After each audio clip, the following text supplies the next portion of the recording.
I was supposed to be cataloging a graveyard, a useless exercise, recording primitive burial customs for a species too soft to even fight for their own world. I began copying the dates, and froze. 40,000 years old. This one older. The headstone I knelt beside predated their first city by 30 millennia, carved in a language they swore they'd invented just last century. Someone was burying humans long before they existed. The Coalition anthropological mission to Earth was standard. Catalog an abandoned human cemetery, note the customs, leave. But the dates on the stones didn't add up. Humans shouldn't have existed when these graves were dug. The carvings contradicted their entire history, and when we excavated below the oldest markers, we found something that shouldn't be there. Our team was dispatched by the Coalition Archaeological Division to catalog a forgotten human graveyard on the edge of their former territory. It was meant to be routine. Humans had buried their dead for perhaps 100,000 years at most, and this site was unremarkable.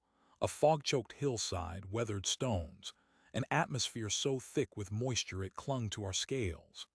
I remember the lead linguist, Salix, laughing at the primitive carvings. The dates, she said, must have been mistranslated. 40,000 years, 50. Then one stone read clearly 90,000 years before present. That was before anatomically modern humans supposedly existed. We recalibrated every scanner. We ran radiometric decay analysis on the stone itself. The date was correct. The carvings were not recent forgeries. They matched the weathering of the granite. But the real impossibility wasn't the age, it was the script. The oldest human writing, cuneiform, emerged barely 5,000 years ago. Yet here, on a grave 10 times older, symbols were etched in a language that had no place in any known linguistic tree. The characters were elegant, almost mathematical. And then Salix stopped laughing. She recognized a glyph from a fringe theory in galactic archaeology, a symbol associated with a lost race no one could prove ever existed. We dug deeper. Coalition protocol forbade excavation on sacred sites without consent, but the human liaison had gone silent after seeing the scan results, so we made a decision. Under the oldest marker at a depth of 8 meters, we found a burial chamber. Not a primitive pit, a vault, lined with an alloy our instruments couldn't identify. Inside lay the skeleton of a child. Human, anatomically, curled on its side, a metal pendant around its neck. The pendant bore an inscription in the same impossible language, and when we ran the genetic sequencer, the results shattered everything we thought we knew about Earth and its people. The genetic sequencer took 6 hours to complete its analysis. When the results appeared, the entire team stood in silence. The child was human, not a proto-human, not a missing link. Fully Homo sapiens sapiens, but the genome contained sequences that shouldn't exist. Embedded within the so-called junk DNA were instructions, precise, encoded algorithms that programmed cellular repair mechanisms we've only theorized. This child was designed, engineered at a level of sophistication that makes our best genetic architects look like amateurs. And the most disturbing part, the markers for cellular senescence had been completely suppressed. If this child hadn't been killed and buried, it would still be alive today. Salix ran the pendant through a spectroscopic analyzer. The alloy wasn't unknown because it was rare. It was unknown because it was grown. The metal had a crystalline lattice structure like a living organism, and it was still active. The moment we removed it from the burial chamber, it began emitting a signal, a rhythmic pulse like a heartbeat, broadcasting on a frequency that no known technology used. Our communications officer, Krell, traced the direction of the signal. It wasn't aimed at the sky. It was aimed straight down into the planet itself. We tried to contact Coalition Command, but every channel was jammed. And then the human military arrived. Not diplomats, not archaeologists. A fully armed rapid response unit claiming the site was a biological hazard and ordering immediate evacuation under penalty of lethal force. They didn't ask questions. They didn't offer explanations.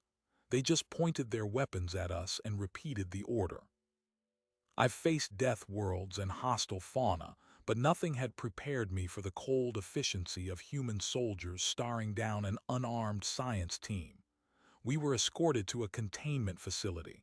No charges, no official records. Just a windowless room and a man in civilian clothes who introduced himself as Mr. Cross. He told us that the graveyard didn't exist. It never had. And if we wanted to see our home worlds again, we would sign non-disclosure agreements and forget everything we had seen. But he made one mistake. He left the pendant on the table between us, still pulsing, still transmitting. And I noticed that every time its signal peaked, the lights in the room flickered. I signed the document. We all did. But on the transport out, I palmed a data spike and downloaded the sequencer logs, the alloy analysis, and the full schematic of the signal pattern. Because here's the thing, the signal wasn't random. It was a countdown. And according to the decryption algorithm we'd been developing, the countdown had less than 72 hours left. What we didn't know was that there were thousands of those pendants, buried in similar graves across every continent on Earth, and they had all just activated at the same time. I reviewed the decryption logs in the cramped berth of a civilian freighter headed for the outer rim. Krell had uploaded a stripped-down analysis suite before they dragged him away. The pendant's signal structure was impossibly layered, a fractal pattern nested within a carrier wave that seemed to fluctuate in exact synchronicity with Earth's magnetic field. It wasn't just broadcasting. It was resonating. And every node we detected, those thousands of identical pendants, was creating a planetary-scale interference pattern. Something was using the planet itself as an antenna. Human military channels exploded with encrypted chatter. I didn't need to crack the codes. The volume alone told me everything. Governments were scrambling. Satellites were being retasked. And I saw drone footage, pulled from an unsecured relay, of another graveyard in a region humans call the Siberian tundra. The headstones there were even older, 170,000 years, carved in the same impossible language. A pendant had just breached the permafrost on its own, floating 2 meters above the ground. It was singing, a low, harmonic tone that made the ice vibrate like a living membrane. I pulled up the genetic data from the child's sample and cross-referenced it with public human genome databases.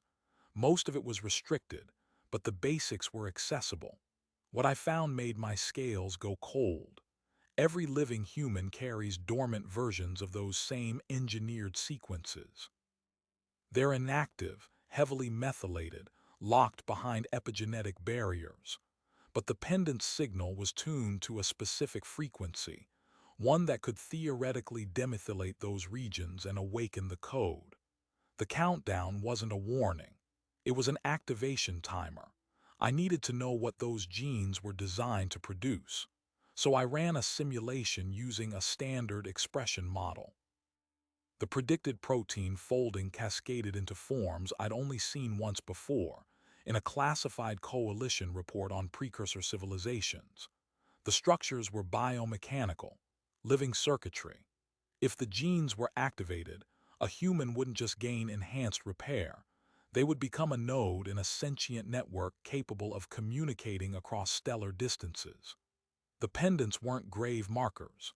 They were keys to a lock that had been buried inside humanity for eons. But here's the thing. The network wasn't dormant. It was already online. The pendants were just the final trigger.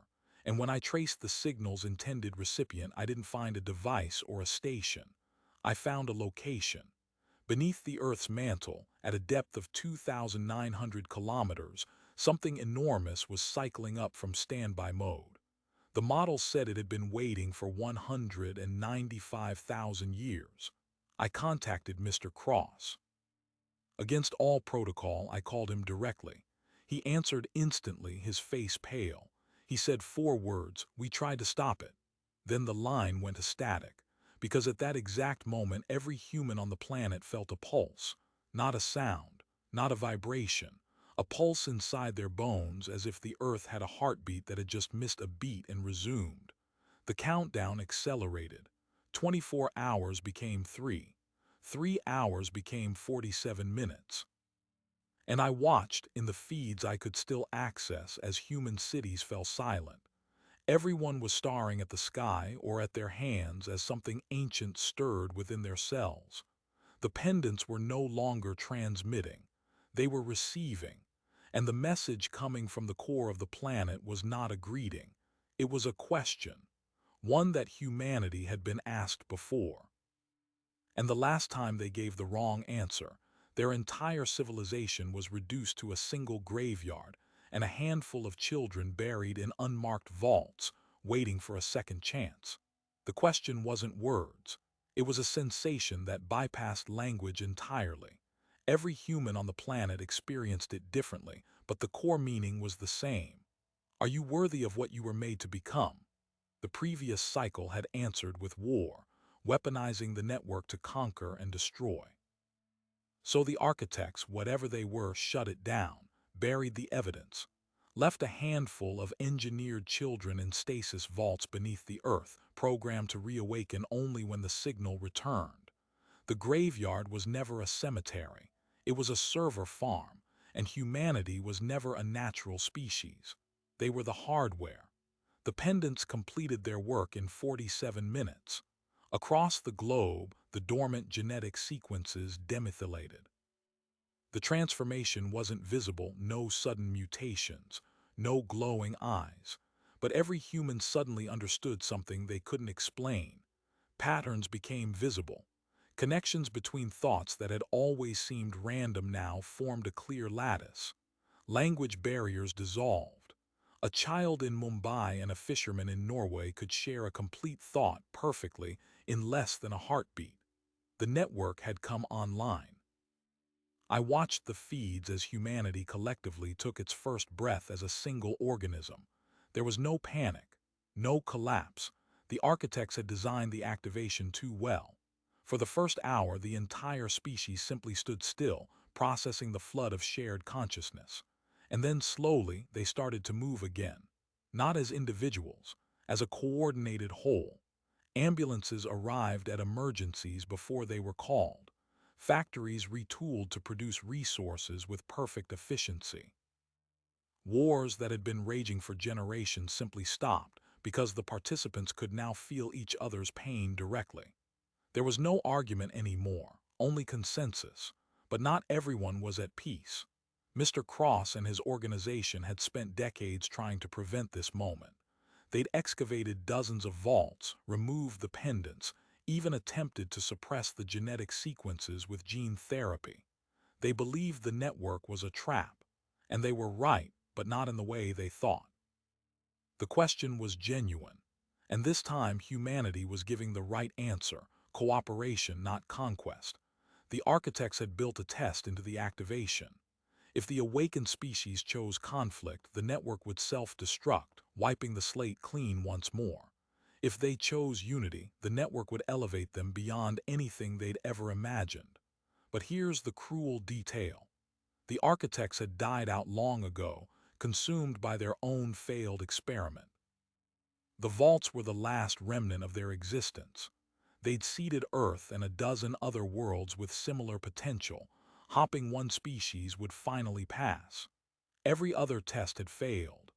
Humanity was the first to succeed, and they owed it not to virtue, but to a simple accident of history. Their wars had been so devastating, their near extinction so frequent, that the instinct for collective survival had been burned into their neural architecture. They were already primed for unity before the signal ever arrived. They just needed the evidence to believe it. The final confirmation came when the child's pendant reactivated. The skeleton we'd unearthed had not been a casualty. It had been a volunteer, an architect who chose to live and die as a human, waiting inside a biological shell for the moment of connection. The pendant held not just a signal, but a personality. a voice speaking from across time. And when the network stabilized, that voice welcomed its children home. I am no longer just an observer. The coalition has quarantined the Sol system. Humanity is no longer a candidate for galactic membership. They have become something else entirely, a single mind with 8 billion bodies, each still individual but inextricably linked. They have not attacked. They have not threatened. They have simply asked for time to understand what they've become. And as I transmit this final log, I realize that the dates on those headstones weren't mistakes. They were invitations, markers left by a dying race who hoped that someday someone would be brave enough to dig too deep and ask the right question. The coalition calls it a quarantine, but we know it's fear. They've never faced a species that evolved beyond conflict without losing its identity. The humans haven't asked for a seat at the council. They haven't demanded resources or threatened retaliation. They've simply gone quiet, billions of minds synchronized, listening to the echo of a voice that died 100,000 years before their own ancestors learned to speak. And somewhere in that silence, they're deciding what kind of civilization they want to become. I don't know if the architects were right to bury the test across so many worlds. I don't know if what the humans have become is a gift or a chain. But I know this. The oldest headstone in that foggy graveyard wasn't marking a death. It was marking a promise. A promise that one day someone would read those impossible dates and refuse to look away. That stubborn curiosity, the drive to dig until you find the truth, that's the one thing the architects couldn't engineer. But they knew it would bloom, eventually, in the soil of a world that never stopped testing its children. If this transmission reaches you, remember that the question wasn't meant only for humans. It was meant for all of us. What would you do with the power to understand everyone perfectly?